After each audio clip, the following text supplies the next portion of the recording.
Sabe aquela ideia de que a boca é uma janela para a nossa saúde geral?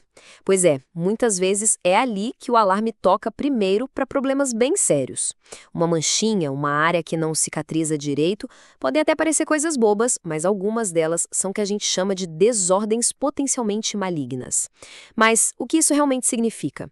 E mais importante, como que a gente aprende a identificar esses sinais? É isso que vamos descobrir agora.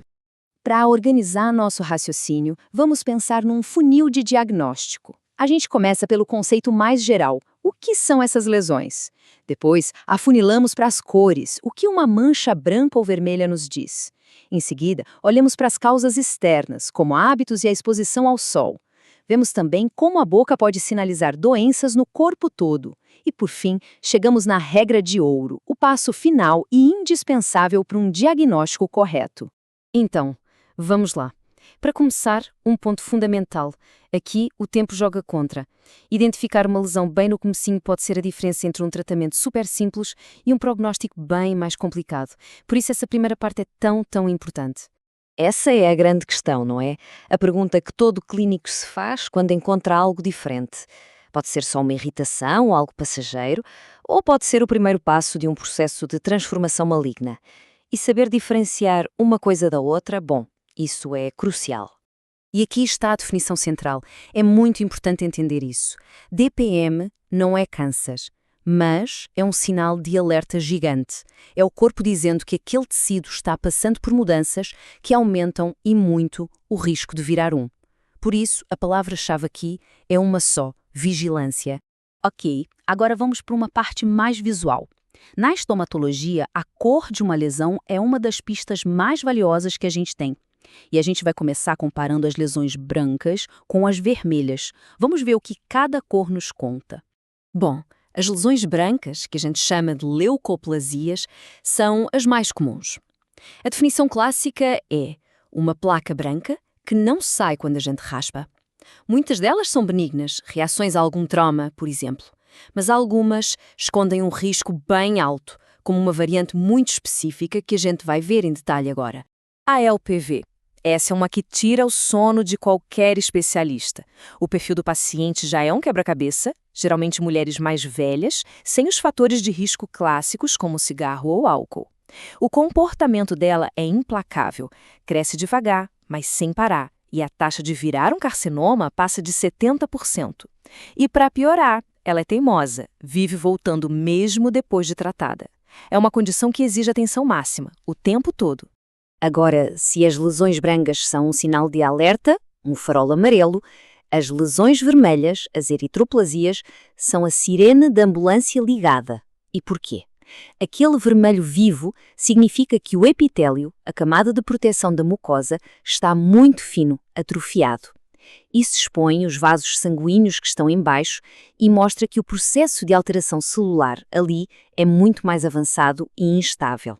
E os números aqui contam uma história bem clara. Enquanto uma leucoplasia tem uma chance de se tornar maligna, uma eritroplasia, na grande maioria das vezes, já tem alterações pré-cancerígenas sérias no momento em que a biópsia é feita. A diferença de risco é um abismo. Por isso, uma mancha vermelha aveludada que sangra fácil, isso não é só um alerta, é uma emergência.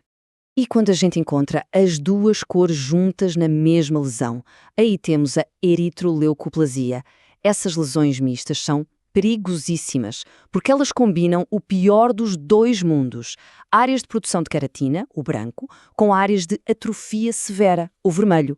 Isso mostra um comportamento biológico totalmente instável e um risco de malignização ainda maior. Bom, já falamos das cores. Agora vamos falar sobre as causas. Nesta parte, a gente vai ver como alguns fatores externos e hábitos de vida podem deixar marcas profundas e perigosas na boca. Aqui, a história que o paciente conta, a anamnese, vale ouro. Aqui temos dois exemplos perfeitos disso. De um lado, a fibrose submucosa oral, que acontece dentro da boca. Do outro, a queilite actínica, que atinge o lábio. As causas são completamente diferentes, mas as consequências são igualmente sérias. Vamos ver cada uma. O principal gatilho da fibrose submucosa oral é um hábito muito comum em partes da Ásia, mascara-noz de areca ou betel. As substâncias presentes na noz fazem com que o corpo produza colágeno sem parar, deixando a mucosa rígida, quase como um couro. O resultado? A pessoa vai aos poucos perdendo a capacidade de abrir a boca. É o que chamamos de trismo, uma condição progressiva e, infelizmente, irreversível. Já que a elite actínica é, para simplificar, o resultado do dano solar crônico.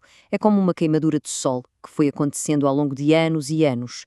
Ela atinge quase sempre o lábio inferior, simplesmente porque ele fica mais exposto aos raios UV. É super comum em pessoas de pele clara que trabalharam a vida toda ao ar livre, como agricultores ou pescadores.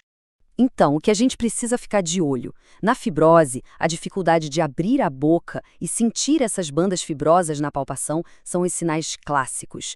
Já na quelite actínica, o primeiro sinal pode ser sutil. A linha que define o lábio começa a desaparecer. Depois aparecem áreas ásperas e esbranquiçadas e o sinal de alerta máximo, uma feridinha que não cicatriza de jeito nenhum. Agora a gente entra numa área fascinante. Como a boca pode ser o primeiro lugar a mostrar sinais de uma doença que, na verdade, está afetando o corpo todo. As lesões orais, nesses casos, são uma peça-chave para montar o quebra-cabeça de um diagnóstico sistêmico. O lúpus é um exemplo perfeito disso. É uma doença autoimune, bem mais comum em mulheres jovens, e que na boca pode ser um verdadeiro camaleão. As lesões podem imitar várias outras condições, o que torna o diagnóstico um desafio. Muitas vezes, é a combinação dessas lesões na boca com o sinal clássico na pele, aquela mancha vermelha no rosto em formato de asa de borboleta, que acende a luz para o diagnóstico correto. E assim, a gente chega na nossa última seção, e talvez a mais importante de todas. Depois de toda a avaliação clínica, depois da suspeita, qual é o passo que não pode, em hipótese alguma, ser pulado? Qual é a regra de ouro do diagnóstico? A mensagem é essa, e não poderia ser mais direta. Olhar não é suficiente. Fazer uma citologia, que é como se fosse um Papa Nicolau da boca, ajuda muito pouco. Para saber de verdade com o que estamos lidando, só tem um jeito: pegar um pedacinho da lesão e mandar para análise. A biópsia não é uma opção, ela é o padrão ouro, obrigatória e inegociável. E o que o patologista está caçando quando olha essa biópsia no microscópio? Ele procura por estes sinais de caos celular, a chamada displasia. Núcleos das células mais escuros e de formas estranhas, células de tamanhos e formatos bizarros, divisões celulares acontecendo de forma normal, tudo isso são sinais de que aquele tecido está perdendo o controlo e entrando num caminho perigoso.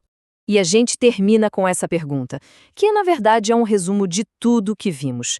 Diante de uma lesão suspeita, o próximo passo nunca é uma dúvida, é uma certeza: agir. É fazer a biópsia, é ter o diagnóstico definitivo e iniciar um acompanhamento rigoroso. Porque, no fim das contas, a vigilância ativa é a nossa melhor ferramenta na luta contra o câncer oral.